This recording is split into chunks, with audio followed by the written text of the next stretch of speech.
नमस्कार विद्यार्थी मित्रांनो, वेलकम टू माय चॅनल। आज आपण बघणार आहोत टेट 3च्या निकालाची अपडेट। हा निकाल जुलैमध्ये लागणे अपेक्षित होते, तो लांबणीवर गेला। आज 2 महिने झाले तरी हा निकाल लागला नाही। पण आपल्याला माहिती आहे जुलैमध्ये हा निकाल लागणार होता, पण लागलेला नाही आहे। अपेक्षित होतं जुलैच्या पहिल्या दुसऱ्या आठवड्यात, पण 2 महिने झाले तरी हा निकाल लागलेला नाही आहे। तर आपले 24 मे पासून ही एक्झाम झाली होती, ते 25 जूनपर्यंत चाललेली। IBPSने सांगितलेलं आहे की हा निकाल लवकर लागेल।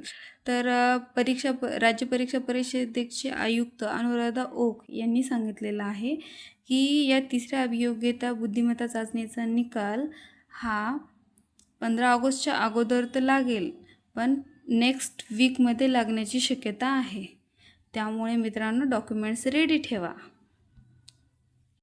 नवीन संच मान्यता जर रद्द झाली मित्रांनो, 15 मार्च 2024-25ची संच मान्यता होती, ती जर रद्द झाली तर नक्कीच 20 ते 25 हजार जागा निघतील शिक्षकांच्या।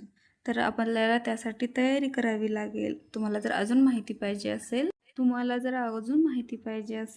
तर नक्कीच कमेंटमध्ये विचारा, मी नक्की सांगेल। त्यासाठी नवीन व्हिडिओ घेऊन येईल।